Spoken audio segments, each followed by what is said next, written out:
और आप देख रहे हैं ESPN 9 news. Anti terror financing निगरानी समूह यानी anti terror financing monitoring group की ओर से दिए एक एक्शन प्लान को पूरा करने में एक बार फिर नाकाम रही पाकिस्तान की इमरान सरकार फाइनेंशियल एक्शन टास्क फोर्स यानी एफएटीएफ की ग्रे लिस्ट में बनी रह सकती है।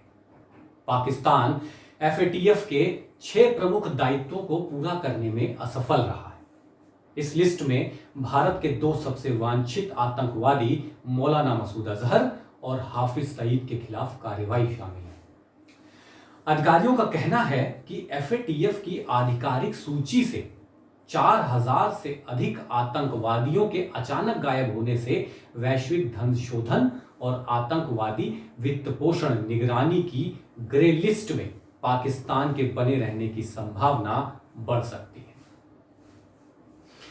हालांकि इस पर आखिरी फैसला एफएटीएफ ही लेगा, यानी फाइनेंशियल एक्शन टास्क फोर्स ही लेगा। उसके उप समूह मतलब एक सब ग्रुप होता है उसका, वो 21 और 23 अक्टूबर को एक बैठक करेंगे जिसमें वैश्विक मनी लॉन्ड्रिंग यानी ग्लोबल मनी लॉन्ड्रिंग और आतंकवाद को वित्त पोषण जैसे मुद्दों पर होने वाली बातचीत में लिया जाएगा।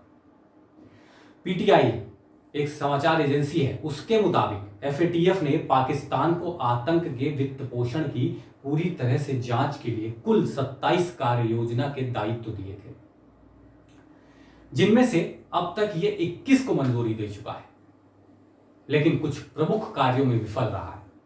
किन आदेशों को पूरा नहीं कर सक पाया पाकिस्तान, ये हम आपको बताते हैं। जिन जनादेशों में पाकिस्तान विफल रहा है उनमें जैश ए मोहम्मद यानी जेएम प्रमुख अजहर, लश्कर ए तैयबा यानी एलईटी के संस्थापक सी स्पीड और संगठन के कोऑपरेशन कमांडर जहूर रहमान लखवी जैसे सभी संयुक्त राष्ट्र नामित आतंकवादियों के खिलाफ कार्रवाई शामिल है। एक अधिकारी ने कहा, एफएटीएफ ने इस तथ्य पर जोर दिया है कि उसके एंटी टेररिज्म एक्ट की अनुसूची 4 के तहत 7600 की मूल सूची से 4000 से अधिक आतंकवादियों के नाम अचानक गायब हो गए थे। इन परिस्थितियों में यह लगभग तय है कि पाकिस्तान एफएटीएफ ग्रे सूची में ही रहेगा। दुनिया के 4 देश नहीं हैं। पाकिस्तान की कार्रवाई से संतुष्ट अधिकारियों ने बताया कि दुनिया के 4 बड़े देश अमेरिका, ब्रिटेन, फ्रांस और जर्मनी भी इस्लामाबाद की अपनी धरती पर सक्रिय आतंकवादी समूहों के खिलाफ कड़ी कार्रवाई करने की प्रतिबद्धता से संतुष्ट नहीं है। इसलिए पाकिस्तान को अभी ग्रे लिस्ट में ही रखा जा सकता है। फाइनेंशियल एक्शन टास्क फोर्स के ब्लैक लिस्ट में जाने का खतरा झेल रहे पाकिस्तान ने संयुक्त राष्ट्र परिषद द्वारा जारी की गई नई सूची का अनुपालन करते हुए 88 आतंकवादियों को प्रतिबंधित किया है। प्रतिबंधित आतंकवादियों में हाफिज सईद, मसूद अजहर और दाऊद इब्राहिम भी शामिल है। जून 2018 में पेरिस स्थित ने एफएटीएफ ने पाकिस्तान को ग्रे लिस्ट में डालते हुए पाकिस्तान को वर्ष 2019 के अंत तक इस पर कार्य योजना लागू करने के लिए कहा था।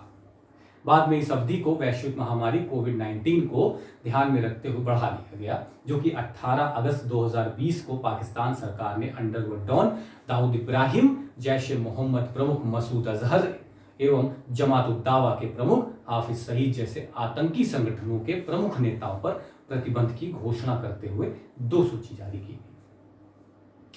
फाइनेंशियल एक्शन टास्क फोर्स यानी एफएटीएफ है क्या, ये आपको बताते हैं और कैसे काम करती है। एफएटीएफ की जो स्थापना है वो 1989 में एक अंतर सरकारी निकाय के रूप में G7 के पहल पर हुई थी। एफएटीएफ का सचिवालय पेरिस स्थित आर्थिक सहयोग विकास संगठन यानी कि OECD के मुख्यालय में स्थित है। इसका उद्देश्य यह है कि मनी लॉन्ड्रिंग, आतंकवादी वित्त पोषण जैसे खतरों से निपटना और अंतरराष्ट्रीय वित्तीय प्रणाली की अखंडता के लिए अन्य कानूनी विनियामक और परिचालन उपायों के प्रभावी कार्यान्वयन को बढ़ावा देना है। एफएटीएफ की सिफारिशों को वर्ष 1990 में पहली बार लागू किया गया था। उसके बाद 1996, 2001, 2003 और 2012 में एफएटीएफ की सिफारिशों को संशोधित किया गया ताकि यह सुनिश्चित किया जा सके कि वे प्रासंगिक और अद्यतन हैं और उनका उद्देश्य सार्वभौमिक बना रहे। किसी भी देश का एफएटीएफ की ग्रे लिस्ट में शामिल होने का अर्थ होता है कि वो देश आतंकवादी फंडिंग और मनी लॉन्ड्रिंग पर अंकुश लगाने में विफल रहा है। किसी भी देश का एफएटीएफ की ब्लैक लिस्ट में शामिल होने का अर्थ होता है कि उस देश को अंतरराष्ट्रीय वित्तीय संस्थाओं द्वारा वित्तीय सहायता मिलनी बंद हो जाएगी। वर्तमान में एफएटीएफ में भारत समेत 37 सदस्य हैं। देश और 2 क्षेत्रीय संगठन शामिल हैं। भारत वर्ष 2010 से एफएटीएफ का सदस्य है। जून 2018 में एफएटीएफ ने पाकिस्तान को आतंकवादी गतिविधियों हेतु वित्त पोषण में के नियंत्रण में असफल रहने के कारण ग्रे लिस्ट में शामिल किया गया था। इसके पश्चात पाकिस्तान एफएटीएफ द्वारा एंटी मनी लॉन्ड्रिंग और आतंकवादी गतिविधियों के वित्त पोषण को अनियंत्रित करने वाले देशों की सूची में अर्थात ब्लैक लिस्ट में शामिल होने से बचने की पूरी कोशिश कर रहा है। अगर पाकिस्तान ब्लैक लिस्ट में शामिल हो जाता है तो इससे उसकी अर्थव्यवस्था को भारी नुकसान झेलना पड़ सकता है। एफएटीएफ द्वारा जारी की जाने वाली ग्रे लिस्ट और ब्लैक लिस्ट क्या होती है, यह आपको बताते हैं। ग्रे लिस्ट वो होती है जिस देश पर यह संदेह होता है कि वो ऐसी कार्रवाई नहीं कर रहा जिससे आतंकवादी संगठनों को मिलने वाला वित्त पोषण बाधित हो, या फिर वो देश जो अपने यहाँ AML-CTF यानी एंटी मनी लॉन्ड्रिंग और combating the financing of terrorism व्यवस्था को पूरी तरह नियंत्रित नहीं कर पाए हैं, लेकिन वो इसे नियंत्रित करने हेतु किसी कार्य योजना के प्रति प्रतिबद्ध हैं, तो उसे ग्रे लिस्ट में रखा जाता है, जिसमें इस वक्त पाकिस्तान है। ब्लैक लिस्ट क्या होती है? यदि ये साबित हो जाए कि किसी देश से आतंकी संगठन को फंडिंग हो रही है और जो कार्रवाई उसे करनी चाहिए वो नहीं कर रहा है, तो उसका नाम ब्लैक लिस्ट में डाल दिया जाता है। अगर कोई देश ब्लैक लिस्ट में शामिल हो जाता है तो इसका परिणाम क्या होता है, ये आपको बताते हैं। यदि किसी देश को ब्लैक लिस्ट में डाल दिया जाता है तो इस देश की अर्थव्यवस्था को कठिनाइयों का सामना करना पड़ता है और उस देश में अन्य देश निवेश करना बंद कर देते हैं। साथ ही देश को अंतर्राष्ट्रीय आर्थिक सहयोग मिलना भी बंद हो जाता है। विदेशी कारोबारियों और बैंकों का उस देश में कारोबार करना मुश्किल हो जाता है। बहुराष्ट्रीय कंपनियां ब्लैक लिस्ट में शामिल देश से अपना कारोबार समेट सकती हैं। ब्लैक लिस्ट में शामिल देश को विश्व बैंक, अंतर्राष्ट्रीय मुद्रा कोष, एशियन डेवलपमेंट बैंक यानी ADB और यूरोपियन यूनियन जैसी अंतर्राष्ट्रीय संस्थाओं से कर्ज मिलना मुश्किल हो जाता है। इसके अलावा रेटिंग कंपनियां जैसे Moody's, Standard and Poor of फिंट उसकी रेटिंग भी घटा देती हैं। पाकिस्तान को संभवतः अभी ग्रे लिस्ट में ही रखा जाएगा क्योंकि वो आतंकवादी गतिविधियों के वित्त पोषण को रोकने एवं दोषियों को दंडित करने में विफल रहा है। इस वर्ष फरवरी में हुई एफएटीएफ की बैठक में पाकिस्तान को बताया गया कि ग्रे लिस्ट से बाहर आने की उनकी सभी समय सीमा समाप्त हो चुकी है। अगर वो जून तक वित्त पोषित आतंकवादियों को दंडित नहीं करता एवं मुकदमा नहीं चलाता है तो एफएटीएफ उस पर कार्रवाई करेगा। एफएटीएफ ने जून 2018 में पाकिस्तान को 27 पॉइंट कार्य योजना दिया था, जिसे पूरा करने के लिए 1 साल की समय सीमा दी गई थी, जो सितंबर 2019 को समाप्त हो गई थी।